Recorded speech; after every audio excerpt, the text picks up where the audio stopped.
Hello everyone, আসসালামু আলাইকুম। কেমন আছেন? আশা করি সবাই ভালো আছেন। আপনাদের দোয়া ও ভালোবাসায় আলহামদুলিল্লাহ আমরা অনেক ভালো আছি। এই যে আজকে বাসায় কিছু জনের ইফতারি দিব, আমাদের বাসার 7-8 জনের। এই ইফতারের সাথে রোল বানাবো, রোল দিব।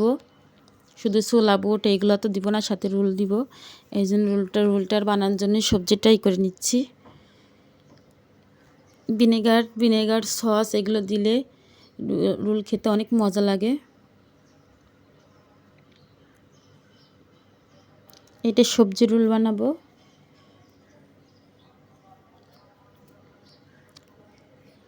ময়দাটা ছেনে রাখছি লবণ আর তেল দিয়ে।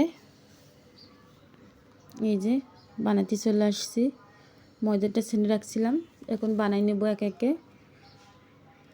এখন 3টা বাজে, এখন সব কিছু রেডি করে রাখছি। আসর আজান দিলেই বানানো শুরু করব, না হলে পারবো না। সব কিছু রেডি, শুধু ভাজবো।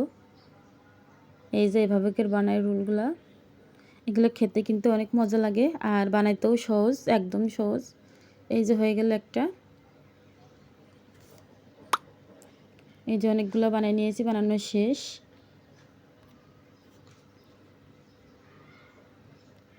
পেঁয়াজ বানানোর জন্য এগুলো রেডি করে রাখছি। এই যে সব কিছু রেডি, শুধু ভাজবো।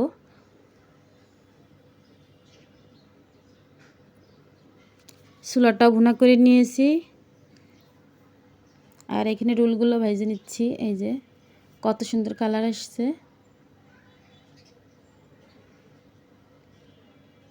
ইফতারিগুলো ভাজা হয়ে গেছে, রোলগুলো ভাজলেই শেষ। এই যে ইফতারিগুলো রেডি, এখন বাসায় বাসায় সবার বাসায় বাসায় দেওয়া হবে। আসলে বাচ্চা নিয়ে অনেক কষ্ট হয়ে যায় ইফতারি বানানো আর মানুষকে দেওয়া। সময়ও চলে আসতেছে, বা দেশে চলে যাব, দেয়া করে দেওয়া হচ্ছে না। আজকে শুক্রবার, ভাবলাম যে দিয়ে দিই, ওর বাবারা বাসায় থাকবে। তো ইফতারি দেওয়া শেষ, ইফতারি করাও শেষ আমাদের আলহামদুলিল্লাহ আজকের মতন। আর ইফতারি সে ভাজার পরে খানিক তেল বাঁচছিল, ওই তেলটা দিয়ে গরুর মাংস রান্না করব। তেল ছিল, দিয়ে দিলাম। হ্যাঁ, আজকে শুক্রবার, এই জন্য গরুর গোশ রান্না করব। গরুর গোশের মশলাটা ভুনা করে নিচ্ছি।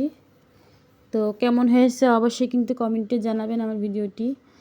আর ভালো লাগলে একটা লাইক, একটা সাবস্ক্রাইব করে দিবেন। আর সবাই ভালো থাকবেন।